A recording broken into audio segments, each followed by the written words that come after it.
السلام علیکم، کوئٹہ وائز کے ساتھ میں ہوں آپ کا میزبان سید علی شاہ۔ ناظرین، گزشتہ روز ہم نے ایک بریکنگ نیوز دی تھی، اس میں یہ کہا گیا تھا کہ Balochistan board of intermediate and secondary education میں بڑے پیمانے پر بے ضابطگیوں کا انکشاف ہوا تھا۔ آپ نے دیکھا اس کے بعد حکومت بلوچستان نے بھی ایک تحقیقاتی کمیٹی قائم کی تھی۔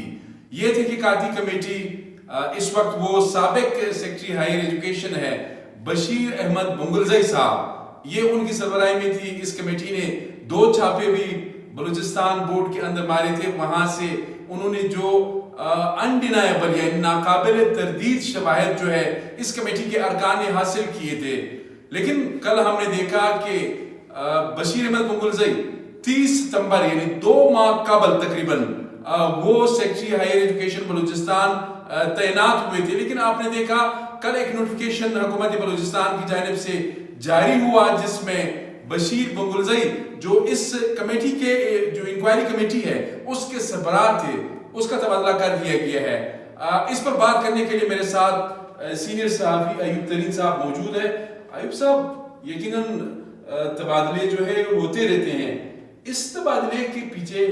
کوئی یہ جو بورڈ والا مافیا ہے اس کا اثر ہے؟ یہ معاملہ کیا ہے؟ تھوڑا سا آپ بھی اپنا تجربہ بتائیں، 2 مہینے کے بعد سیکرٹری کا اچانک تبادلہ اور اتنی اہم انویسٹیگیشن، کیا کہیں گے سر آپ؟ بہت بہت شکریہ کوئٹہ وائس کا سید علی شاہ صاحب کہ آپ نے ایک بہت ہی امپورٹنٹ ایشو پہ آج یہاں پہ کیا کہتے ہیں ڈسکشن کا یہ موضوع بنا دیا۔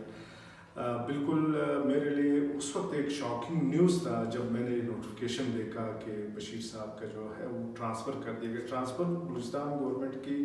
ایک رائٹ ہے اور یہ ہوتا رہتا ہے ٹرانسفر، ہر افسر کہیں نہ کہیں ٹرانسفر جو پوسٹنگ اس کی ہو سکتی ہے، لیکن ایک ایسے وقت میں جب Balochistan board of intermediate and secondary education میں ایک بہت بڑا، میں کہتا ہوں کہ اور ناقابل معافی ایک اسکینڈل جو چل رہا ہے، جو جہاں پہ ہمارے جو بچے ہیں ان کے مستقبل کا زیست اور موت کا ایک سوال بھی ہے کہ نمبرنگ جو ہے وہ مارکیٹ میں فروخت ہو رہا ہے اور اس میں بورڈ کے بہت سارے لوگ جس میں افسران بھی شامل ہیں، جس میں نچلا طبقہ بھی شامل ہے، اس کے خلاف ایک انکوائری ہو رہی تھی۔ اور یہ مطلب مارکیٹ میں بازار میں آپ جائیں گے لوگ آپ کو ملیں گے، وہ کہہ رہے کہ ہم نے اپنے بچے کے لیے 3 لاکھ دیے، 5 لاکھ دیے، اس نے ایف ایس سی میں ہم کو اتنے مارکس دیے، میٹرک میں ہم کو اتنے مارکس دیے۔ اللہ کہتے ہیں لازمی بات ہے سر بالکل آپ نے صحیح کہا، لیکن یہ بتائیں یہ جام صاحب کی حکومت ختم ہو گئی، نئے وزیر اعلیٰ قدوس بزنجو صاحب آئے، لوگوں کی کافی ایکسپیکٹیشنز تھے، توقعات تھے کہ چیزیں اب تھوڑی بہت جو ہیں بہتر چلیں گی۔ یہ کیا ہے میرے خیال میں یہ تو آپ میرٹ کو پامال کر رہے ہیں یا پروموٹ کر رہے ہیں؟ یہ کیا نئے وزیر اعلیٰ سے بھی کوئی سوال تو بن سکتا ہے میرے خیال میں؟ بالکل، یہ بہت بڑا، کیونکہ دیکھو بعض چیزوں پہ شاہ صاحب آپ کمپرومائز کر سکتے ہیں، لیکن آپ کی سوسائٹی میں ہمارے پاس بدقسمتی ہے کہ ہیلتھ اور ایجوکیشن یہ 2 ایسی چیزیں ہیں جس سے میں اور آپ یعنی ہمارے جو سوسائٹی، ہمارے جو لوگ ہیں وہ ڈائریکٹ انڈائریکٹ سب لوگ جو ہے اس سے ریلیٹڈ ہے۔ اور بالخصوص اگر آپ کی ایجوکیشن میں آپ کے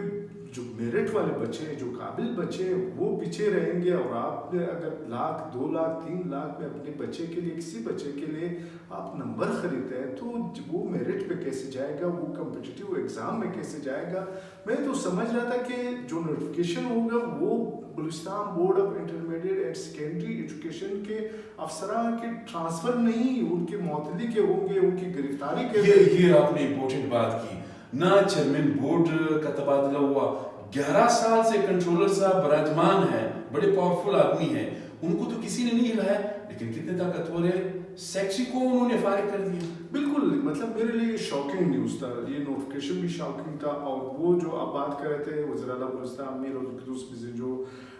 کہ جب اس سے پہلے جام صاحب تھے تو جام صاحب کی مطلب اس میں بہت ساری کوالٹیاں تھیں، کچھ ہو سکتا ہے بقول، کیونکہ ہم تو ایز جرنلسٹ اس کو دیکھتے ہیں، اپوزیشن کا اپنا ایک نظر ہوتا ہے، جو ان کے ساتھ قریبی لوگ تھے ان کا اپنا ایک نظریہ ہوتا ہے، لیکن وہ کم از کم بعض چیزوں پہ اس طرح راتوں رات کمپرومائز نہیں کرتے تھے جس طرح میر قدوس بزنجو صاحب نے کیا کہ ایک سیکرٹری کو جو ایک اہم ایشو پہ اس وقت میرے خیال میں بلوچستان میں چند 4-5 ایشوز